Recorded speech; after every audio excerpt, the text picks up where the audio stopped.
எல்லோருக்கும் வணக்கம். I am Shanthi. நம்ம இன்னைக்கு டைப்ஸ் ஆஃப் ஆண்டர்பிரனர்ஸ் பற்றி பார்க்கலாம். டைப்ஸ் ஆஃப் ஆண்டர்பிரனர்ஸை டிஃப்ரெண்ட் டைப்ஸாக சொல்கிறாங்க. எதை பேஸ் பண்ணி சொல்கிறாங்க அப்படின்னு பார்த்தீங்கன்னா, அவங்க பண்ணக்கூடிய பிஸ்னஸ், யூஸ் பண்ணக்கூடிய technology, motivation, stages of development, area, gender, ownership, size of entrepreneur, Clarence, டன்ஹாஃப்னு சொல்லிட்டு டிஃப்ரெண்ட் டைப்ஸாக சொல்கிறாங்க. According to the types of பிஸ்னஸை பேஸ் பண்ணி ஆண்டர்பிரனரை ஒரு 5 டைப்பாக டிவைட் பண்ணுறாங்க. அதில் ஃபர்ஸ்ட் பார்த்திங்கன்னா பிஸ்னஸ் ஆண்டர்பிரனர் அப்படிங்கிறது என்ன அப்படின்னு பார்த்தீங்கன்னா, ஒரு நபர் வந்து புதுசாக ஒரு ப்ராடக்ட் பற்றியோ அல்லது ஒரு சர்வீஸை பற்றியோ ஒரு ஐடியா வச்சுருக்காங்க அப்படின்னா, அந்த ஐடியாவை யூஸ் பண்ணி ஒரு பிஸ்னஸை ஸ்டார்ட் பண்ணாங்க அப்படின்னா அதை தான் பிஸ்னஸ் ஆண்டர்பிரனர் அப்படின்றாங்க. இவங்களுடைய பிஸ்னஸில் பார்த்திங்கன்னா ப்ரொடக்ஷன் அண்ட் மார்க்கெட்டிங்கை பயன்படுத்தி புதுசாக ஒரு பிஸ்னஸ் ஆப்பர்ச்சுனிட்டியை இவங்க க்ரியேட் பண்ணுறாங்க. இந்த பிஸ்னஸ் பார்த்திங்கன்னா பிக் ஆர் ஸ்மால் யூனிட்டாக இருக்கலாம் அப்படின்னு சொல்கிறாங்க. ஃபார் எக்ஸாம்பிள் பார்த்திங்கன்னா printing press, advertising agency, readymade garments இதெல்லாமே பிஸ்னஸ் ஆண்டர்பிரனருக்கு ஒரு எக்ஸாம்பிளாக சொல்கிறாங்க. நெக்ஸ்ட் பார்த்திங்கன்னா ட்ரேடிங் ஆண்டர்பிரனர் வந்து எப்போவுமே ட்ரேடிங்கில் மட்டும்தான் அவங்களுடைய கவனத்தை வந்து செலுத்துகிறாங்க. மேனுஃபேக்சரிங்கில் வந்து அவங்களுடைய கவனத்தை செலுத்துறது இல்லை. அதாவது என்ன சொல்கிறாங்க அப்படின்னு பார்த்தீங்கன்னா, இந்த டைப் ஆஃப் ஆண்டர்பிரனர் ஒரு ப்ராடக்டை வாங்கி விற்க மட்டும்தான் செய்கிறாங்க, உற்பத்தியில் வந்து தலையிடுறது இல்லை அப்படின்றாங்க. இவங்க வந்து ஃபஸ்ட்டு என்ன பண்ணுறாங்க அப்படின்னு பார்த்தீங்கன்னா, பொட்டென்ஷியல் மார்க்கெட்டை வந்து ஐடென்டிஃபை பண்ணுறாங்க அப்படின்றாங்க. அதாவது பொட்டென்ஷியல் மார்க்கெட் அப்படிங்கிறது என்ன அப்படின்னா, மொத்த பாப்புலேஷனில் எத்தனை பேருக்கு இவங்களுடைய ப்ராடக்ட்டை வாங்க இன்ட்ரெஸ்ட் இருக்குது அப்படிங்கிறத வந்து ஐடென்டிஃபை பண்ணுறாங்க. அந்த மார்க்கெட்டில் வந்து பார்த்திங்கன்னா இவங்களுடைய ப்ராடக்ட்டுக்கு ஒரு டிமாண்டை வந்து க்ரியேட் பண்ணுறாங்க. இந்த டைப் ஆஃப் ட்ரேடிங் பிஸ்னஸ் பார்த்திங்கன்னா டொமஸ்டிக் அண்ட் ஓவர்சீஸ் லெவலில் வந்து நடக்குது அப்படின்றாங்க. இந்த டைப் ஆஃப் ஆண்டர்பிரனர் வந்து இவங்களோட திறமையை பயன்படுத்தி நிறைய புது ஐடியாஸை உருவாக்கி அதன் மூலமாக இவங்க பிஸ்னஸை வந்து ப்ரொமோட் பண்ணுறாங்க அப்படின்னு சொல்கிறாங்க. நெக்ஸ்ட் பார்த்திங்கன்னா இண்டஸ்ட்ரியல் ஆண்டர்பிரனர் அப்படிங்கிறவங்க கண்டிப்பாக ஒரு மேனுஃபேக்சரர், அதாவது உற்பத்தியாளராக இவங்க வந்து இருக்காங்க. இவங்க ஃபஸ்ட்டு என்ன பண்ணுறாங்க அப்படின்னு பார்த்திங்கன்னா, கஸ்டமருடைய தேவை என்ன அப்படிங்கிறத கண்டுபிடிக்கிறாங்க. அந்த தேவைக்கு ஏற்ற மாதிரி ப்ராடக்டையோ அல்லது சர்வீஸையோ இவங்க வந்து உருவாக்குறாங்க. இவங்கள வந்து ஒரு ப்ராடக்ட் ஓரியன்டட் மேன் அப்படின்னு சொல்கிறாங்க. இருக்கக்கூடிய எக்கனாமிக் ரிசோர்ஸ் அண்ட் டெக்னாலஜியை பயன்படுத்தி ப்ராஃபிட்டை வந்து உருவாக்கக்கூடிய திறமை வந்து இந்த டைப் ஆஃப் ஆண்டர்பிரனருக்கு இருக்குது அப்படின்னு சொல்கிறாங்க. Electronic industry, textile unit, machine tools இதெல்லாமே பார்த்திங்கன்னா இண்டஸ்ட்ரியல் ஆண்டர்பிரனருக்கு ஒரு எக்ஸாம்பிளாக சொல்கிறாங்க. நெக்ஸ்ட் பார்த்திங்கன்னா கார்ப்பரேட் ஆண்டர்பிரனர் அப்படிங்கிறவங்க ஒரு நிறுவன அமைப்பை திட்டமிட்டு உருவாக்கி நிர்வகிக்கக்கூடிய ஒரு நபர் அப்படின்னு சொல்கிறாங்க.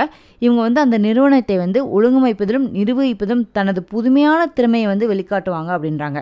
ஒரு கார்ப்பரேட் நிறுவனம் அப்படிங்கிறது வணிக அமைப்பின் ஒரு வடிவம் சொல்கிறாங்க. கார்ப்பரேட் ஆண்டர்பிரனருக்கு பெஸ்ட் எக்ஸாம்பிள் அப்படின்னு பார்த்தீங்கன்னா பில்கேட்ஸையும் ஸ்டீவ் ஜாப்ஸையும் சொல்லலாம்.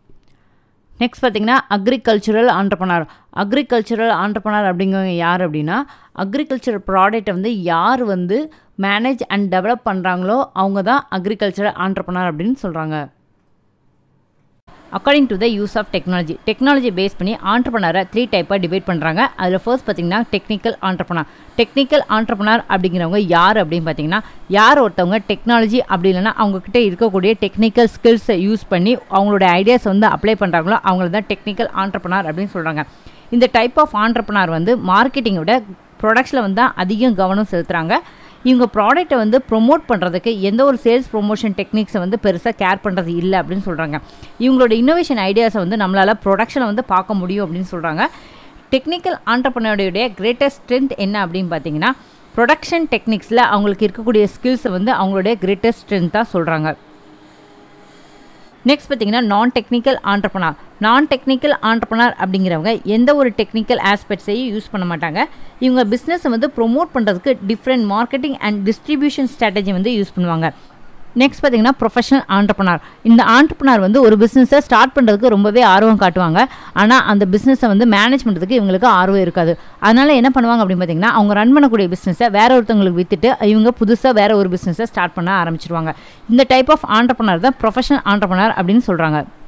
According to the motivation base பண்ணி ஆண்டர்பிரனரை 4 டைப்பாக டிவைட் பண்ணுறாங்க. அதில் ஃபர்ஸ்ட் பார்த்திங்கன்னா பியூர் ஆண்டர்பிரனர் அப்படிங்கிறவங்க சைக்காலஜிக்கலாகவும் எக்கனாமிக் ரிவார்ட்ஸ் மூலமாகவும் மோட்டிவேட் ஆகிருப்பாங்க. இவங்களோட மோட்டிவ் என்ன அப்படின்னு பார்த்தீங்கன்னா ப்ராஃபிட்டாக தான் இருக்கும் அப்படின்னு சொல்கிறாங்க. இந்த ஆண்டர்பிரனர் வந்து அவங்க பண்ணக்கூடிய ஒர்க்கில் வந்து ஒரு பர்சனல் சாட்டிஸ்ஃபேக்ஷன் இருக்கணும், அப்படி இல்லைனா ஈகோ, அப்படி இல்லைனா அவங்களோட ஸ்டேட்டஸ்க்காக பார்த்திங்கன்னா இவங்களுடைய பிஸ்னஸை ஸ்டார்ட் பண்ணி ரன் பண்ண ஆரம்பிக்கிறாங்க. நெக்ஸ்ட் பார்த்தீங்கன்னா இண்டியூஸ்ட் ஆண்டர்பனர் அப்படிங்கிறவங்க ஏதோ ஒரு தூண்டுதல்னால பிஸ்னஸ் வந்து ஸ்டார்ட் பண்ணியிருப்பாங்க. அந்த டைப் ஆஃப் ஆண்டர்பனரை தான் இண்டியூஸ்ட் ஆண்டர்பனர் அப்படின்னு சொல்கிறாங்க. ஃபார் எக்ஸாம்பிள் பார்த்தீங்கன்னா இப்போ கவர்மெண்ட்லேருந்து சில இன்சென்டிவ்ஸ் கன்ஸ்ட்ரக்ஷன் கிடைக்கும் அப்படின்னு சொல்லிட்டு அவங்க பிஸ்னஸை ஸ்டார்ட் பண்ணிக்கலாம். அப்படி இல்லைனா அவங்க ஏற்கனவே பார்த்துட்டு இருந்த வேலை வந்து அவங்களுக்கு இல்லாமல் போயிருக்கலாம், அதனால அவங்க ஆண்டர்பனர் ஆகிருக்கலாம். அப்படி இல்லைனா ஏதாட்டு ஒன்று செஞ்சே ஆகணும் அப்படிங்கிற ஒரு கட்டாயத்தை வந்து அவங்க வந்து ஒரு பிஸ்னஸை ஸ்டார்ட் பண்ணிக்கலாம். இந்த மாதிரி ஒரு தூண்டுதல் காரணமாக அவங்க வந்து பிஸ்னஸை ஸ்டார்ட் பண்ணாங்க அப்படின்னா அவங்க தான் இண்டியூஸ்ட் ஆண்டர்பனர்னு சொல்கிறாங்க. நெக்ஸ்ட் பார்த்தீங்கன்னா மோட்டிவேட்டட் ஆண்டர்பனர்ஸ். ஒரு இண்டிவிஜுவல் வந்து ஏதோ ஒரு விதத்தினால மோட்டிவேட் ஆகி ஒரு பிஸ்னஸை வந்து ஸ்டார்ட் பண்ணாங்க அப்படின்னா அவங்கள தான் மோட்டிவேட்டட் ஆண்டர்பனர்ஸ் அப்படின்னு சொல்கிறாங்க. இவங்க எப்படியெல்லாம் மோட்டிவேட் ஆகுறாங்க அப்படின்னு பார்த்தீங்கன்னா இன்னோவேஷன் அண்ட் ப்ராஃபிட் மூலமாக மோட்டிவேட் ஆகுறாங்க அப்படின்னு சொல்கிறாங்க.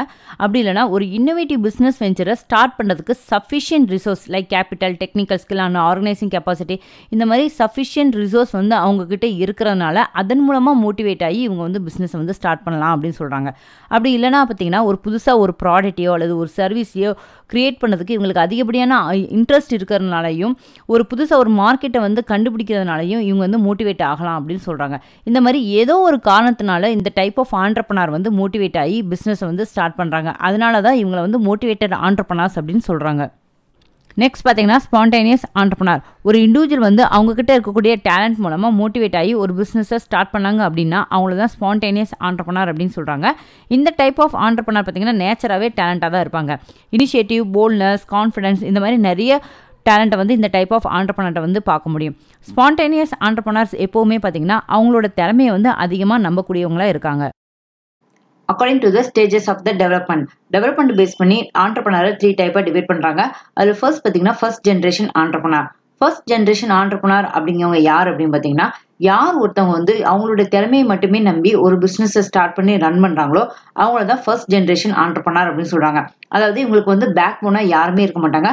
முழுக்க இவங்க கிட்ட இருக்க திறமையை மட்டுமே பயன்படுத்தி ஒரு பிஸ்னஸை ஸ்டார்ட் பண்ணி ரன் பண்ணுவாங்க. அவங்கள தான் ஃபர்ஸ்ட் ஜென்ரேஷன் ஆண்டர்பனர்னு சொல்கிறாங்க. நெக்ஸ்ட் பார்த்தீங்கன்னா மாடர்ன் ஆண்டர்பனர் அப்படிங்கிறவங்க யார் அப்படின்னு பார்த்தீங்கன்னா கரண்ட் மார்க்கெட்டிங் நீட்ஸுக்கு சூட் ஆகக்கூடிய பிஸ்னஸை ஸ்டார்ட் பண்ணக்கூடியவங்கள தான் மாடர்ன் ஆண்டர்பனர் அப்படின்னு சொல்கிறாங்க. நெக்ஸ்ட் பார்த்தீங்கன்னா கிளாசிக்கல் ஆண்டர்பனர் அப்படிங்கிறவங்க ஒரு பர்சன் மார்க்கெட்டில் வந்து டேப் பண்ணுறதுக்காக பிஸ்னஸ் ஆப்பர்ச்சுனிட்டியை ஃபஸ்ட்டு ஐடென்டிஃபை பண்ணுறாங்க, அவைலபிள் ரிசோர்ஸை அலோகேட் பண்ணுறாங்க. மார்க்கெட் உள்ள தேவை என்ன அப்படிங்கிறத தெரிஞ்சுக்கிட்டு அந்த தேவையை இவங்களால பூர்த்தி செய்ய முடியும் அப்படிங்கிறத இவங்க நம்புகிறாங்க. இந்த டைப் ஆஃப் ஆண்டர்பனரை பார்த்தீங்கன்னா ஸ்டீரியோ டைப் ஆஃப் ஆண்டர்பனர் அப்படின்னு சொல்கிறாங்க. ஒரிஜினல் ஐடியா பேஸ் பண்ணி தான் இவங்க வந்து பிஸ்னஸை ஸ்டார்ட் பண்ணுறாங்க. இவங்க அதிகமாக பார்த்தீங்கன்னா மார்க்கெட்டிங்கில் தான் இவங்களுடைய கவனத்தை வந்து இவங்க செலுத்துகிறாங்க. பரம்பரையாக சில பேர் தொழில் பண்ணுவாங்க இல்லையா, அவங்களையுமே பார்த்தீங்கன்னா கிளாசிக்கல் ஆண்டர்பனர் அப்படின்னு தான் சொல்கிறாங்க. ஃபார் எக்ஸாம்பிள் பார்த்தீங்கன்னா திண்டுக்கல் தலப்பாக்கட்டி பிரியாணியே சொல்லலாம். அக்கார்டிங் டு ஏரியாவை பேஸ் பண்ணி ஆண்டர்பனரை 2 டைப்பாக டிவைட் பண்ணுறாங்க. அதில் ஃபர்ஸ்ட் பார்த்தீங்கன்னா அர்பன் ஆண்டர்பனர், நகர்ப்புற தொழில் முனைவோர். அர்பன் ஏரியாவில் பிஸ்னஸை ஸ்டார்ட் பண்ணி ரன் பண்ணுறதுனால இவங்கள அர்பன் ஆண்டர்பனர் அப்படின்னு சொல்கிறாங்க. இந்த இடத்துல பார்த்தீங்கன்னா லொக்கேஷன் பெனிஃபிட்ஸ் வந்து அதிகமாக இருக்குன்னு சொல்கிறாங்க. இங்கே பிஸ்னஸ் பண்ணக்கூடியவங்க பார்த்தீங்கன்னா பெரும்பாலும் இண்டஸ்ட்ரியல் ஆர் கார்ப்பரேட் ஆண்டர்பனராக தான் இருப்பாங்க அப்படின்னு சொல்கிறாங்க. நெக்ஸ்ட் பார்த்தீங்கன்னா ரூரல் ஆண்டர்பனர், கிராமப்புற தொழில் முனைவோர். ஒரு ரூரல் ஏரியாவில் பிஸ்னஸை ஸ்டார்ட் பண்ணி ரன் பண்ணக்கூடியவங்கள தான் ரூரல் ஆண்டர்பனர் அப்படின்னு சொல்கிறாங்க.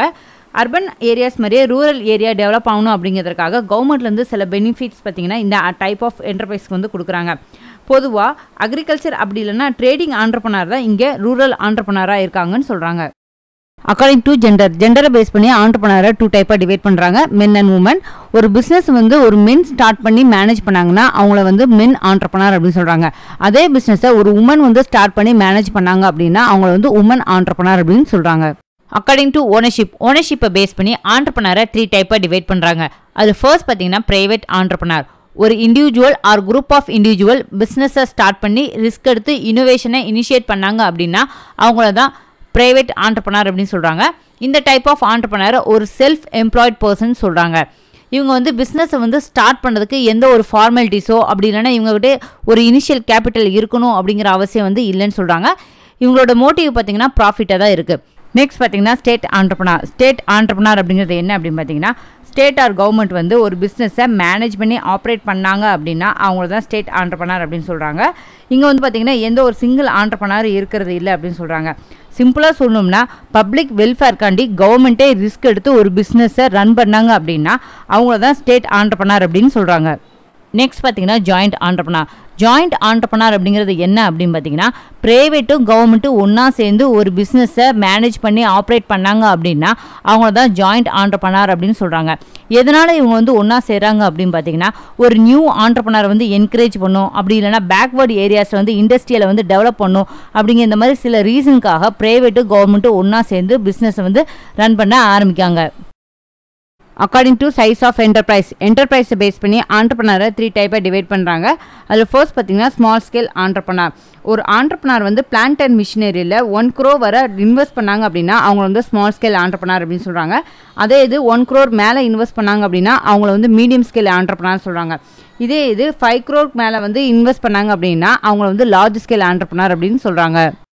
அக்கார்டிங் டு த கிளாரன்ஸ் டனாஃப் அப்படிங்கிறவங்க ஆண்டர்பனரை 4 டைப்பாக சொல்கிறாங்க. அதில் ஃபர்ஸ்ட் பார்த்தீங்கன்னா இனோவேட்டிவ் ஆண்டர்பனர் அப்படிங்கிறவங்க யார் அப்படின்னு பார்த்தீங்கன்னா, இது வரைக்கும் யாருமே கண்டுபிடிக்காத ஒரு விஷயத்தை புதுசாக கண்டுபிடிக்கக்கூடியவங்கள தான் இனோவேட்டிவ் ஆண்டர்பனர் அப்படின்னு சொல்கிறாங்க. அதாவது புதுசாக ஒரு டெக்னாலஜி அப்படி இல்லைனா ப்ராடக்ட் அந்த மாதிரி ஒரு விஷயத்தை கண்டுபிடிக்கவங்க தான் இந்த இனோவேட்டிவ் ஆண்டர்பனர். இந்த இனோவேட்டிவ் ஆண்டர்பனரோட திங்கிங் பார்த்தீங்கன்னா எப்போவுமே கிரியேட்டிவாக தான் இருக்குது. இவங்க வந்து ஒரு பிஸ்னஸ் லீடர் அப்படின்னு சொல்கிறாங்க. இவங்க கண்டுபிடிக்கக்கூடிய ப்ராடக்ட் மூலயமா பார்த்தீங்கன்னா எக்கனாமிக்லேயே ஒரு டெவலப்மெண்ட் ஏற்படும் அப்படின்னு சொல்கிறாங்க. இனோவேட்டிவ் ஆண்டர்பனருக்கு எக்ஸாம்பிள் அப்படின்னு பார்த்தீங்கன்னா நானோ காரை சொல்லலாம். நெக்ஸ்ட் பார்த்தீங்கன்னா இமிட்டேட்டிவ் ஆண்டர்பனர் அப்படிங்கிறவங்க யார் அப்படின்னு பார்த்தீங்கன்னா, இனோவேட்டிவ் ஆண்டர்பனர் கண்டுபிடிச்ச ஒரு விஷயத்தை அப்படியே காப்பி ஆர் அடாப்ட் பண்ணக்கூடியவங்க தான் இந்த இமிட்டேட்டிவ் ஆண்டர்பனர். இனோவேட்டிவ் ஆண்டர்பனரை கம்பேர் பண்ணும்போது இவங்களுக்கு ரிஸ்க் வந்து கம்மியாக தான் இருக்குது. ஃபார் எக்ஸாம்பிள் பார்த்தீங்கன்னா நானோ காருக்கு அடுத்து வந்த எல்லா ஸ்மால் கார் மேனுஃபேக்சருமே சொல்லலாம். நெக்ஸ்ட் பார்த்தீங்கன்னா ஃபேபியன் ஆண்டர்பனர் அப்படிங்கிறவங்க யார் அப்படின்னு பார்த்தீங்கன்னா, நியூ மெத்தடை வந்து அடாப்ட் பண்ணாமல் ஓல்டு டெக்னிக்கை பயன்படுத்தி அவங்களுடைய பிஸ்னஸை வந்து ரன் பண்ணாங்க அப்படின்னா அவங்க தான் ஃபேபியன் ஆண்டர்பனர் அப்படின்னு சொல்கிறாங்க. இவங்களை சுற்றி எவ்வளோ தான் மாற்றங்கள் ஏற்பட்டிருந்தாலும் இவங்க பிஸ்னஸ் வந்து எந்த ஒரு மாற்றத்தையும் இவங்க வந்து ஏற்படுத்தியிருக்க மாட்டாங்க. ஓல்டு டெக்னிக்ஸே பயன்படுத்தி இவங்க பிஸ்னஸை வந்து ரன் பண்ணிக்கிட்டு இருப்பாங்க. நியூ சேஞ்சஸ் வந்து கொண்டு வரலன்னா இவங்க பிஸ்னஸே முடிவுக்கு வந்துடும் அப்படிங்கிற ஒரு நிலைமையில் மட்டும்தான் இவங்க வந்து ஒரு நியூ மெத்தட் வந்து அடாப்ட் பண்ண ஆரம்பிக்கிறாங்க. இந்த டைப் ஆஃப் ஆண்டர்பனரை பார்த்திங்கன்னா லிட்டில் பிட் லேசின்னு சொல்கிறாங்க. நெக்ஸ்ட் பார்த்தீங்கன்னா ட்ரோன் ஆண்டர்பனர் அப்படிங்கிறவங்க யார் அப்படின்னு பார்த்தீங்கன்னா, எந்த ஒரு புது சேஞ்சஸையோ அல்லது நியூ மெத்தடையும் பார்த்தீங்கன்னா இவங்க பிஸ்னஸில் யூஸ் பண்ண மாட்டாங்க. நியூ சேஞ்சஸ் ஏற்படுத்தணும்னா இவங்க பிஸ்னஸே எண்ட் ஆயிரும் அப்படின்னு தெரிஞ்சால் கூட இவங்க வந்து நியூ மெத்தடை வந்து அடாப்ட் பண்ண மாட்டாங்க. இவங்களுக்குன்னு ஒரு வழியை வச்சுட்டு அந்த வழியில் இவங்க போயிட்டே இருப்பாங்க. யாரையும் காப்பியும் பண்ண மாட்டாங்க. ஓல்டு ஃபேஷன் ஆஃப் ப்ரொடக்ஷனில் வந்து இவங்க வந்து ரொம்பவே கம்ஃபர்ட்டாக ஃபீல் பண்ணுவாங்க. இந்த டாப்பிக்கோட நோட்ஸை நம்ம அடுத்த வீடியோவில் பார்க்கலாம். உங்களுக்கு இந்த வீடியோ பிடிச்சிருந்தா லைக் பண்ணுங்கள், ஷேர் பண்ணுங்கள், மறக்காமல் சிம்பிள் நோட்ஸ் சேனலுக்கு சப்ஸ்கிரைப் பண்ணுங்கள்.